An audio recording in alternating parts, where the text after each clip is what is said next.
La récompense lui est décernée pour son récit romanesque autour d'un tournage des Petites Filles, modèle par Éric Roumé à l'automne 1952.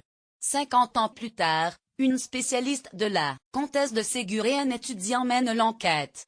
Il n'était plus que 4 écrivains à convoiter le prix des deux Mags, l'une des plus anciennes récompenses littéraires créées en 1933.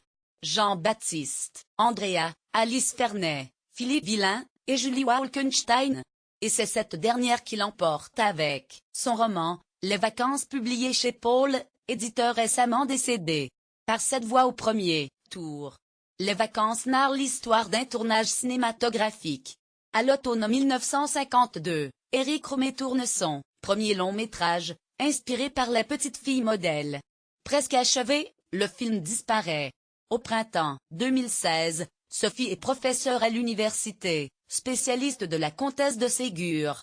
Paul, un étudiant, consacre sa thèse film introuvable. Lire aussi, d'Alembert, Annel, Rondeau et Walkenstein. Les finalistes pour le prix de l'Académie française Julie Walkenstein, qui succède à Ketevan Davrichiouaï, et traductrice. Son livre figurait dans la liste finale du Grand Prix du Romande, l'Académie française. Dans le Figaro du 31 août, Étienne de Montetti, membre du jury, en disait le plus grand bien. À l'IMEC, Institut Mémoire de l'édition contemporaine, le fonds Roumé s'appelle RHM. C'est là que dort RHM 79.5, le scénario de son premier film, Les Petites Filles modèles, tourné mais jamais sorti. Éric Roumé et la comtesse de Ségur, en apparence l'association ne va pas de pair. La romancière Julie Walkenstein lui consacre pourtant son nouveau roman. 2 personnes s'intéressent aux Petites Filles modèles 1858 modifié 1952. Elles ont nom, Sophie et Paul, ça ne s'invente pas. Elle est un professeur à la fac, blanchi sous le harnais, spécialiste de Mademoiselle Rostopchine, et lui un thésard qui travaille, cinéma invisible, les films introuvables. Tous deux semblent légèrement cabossés par la vie. Leurs existences se croisent à l'abbaye d'Ardenne, siège de l'IMEC, autour de ce film rendu mythique par son absence inexplicable.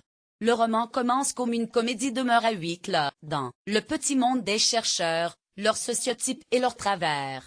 Puis il vire à l'enquête, sur les conditions du fameux tournage et l'histoire de ses participants.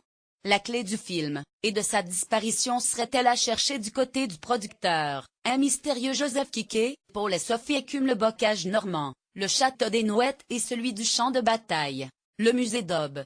Ils explorent encore et toujours la biographie de Roumé, dissertent sur sa place dans la nouvelle vague. Ils soignent leur bobo existentiel à l'apéritif et au Stulnox, un autoradio toujours branché sur la musique de 20 ans, des SMS ancrent le livre dans le printemps 2016. Au fil des pages, ils s'échappent de leur sujet d'étude, évoluant des bourrants parallèles, un chapitre chacun, ils font vite cause commune et, par conséquent plus ample connaissance. Sophie découvre la part prise par sa mère à cette mystérieuse entreprise cinématographique. La grand-mère de Paul entre en scène, fantasque, pittoresque, bientôt centrale.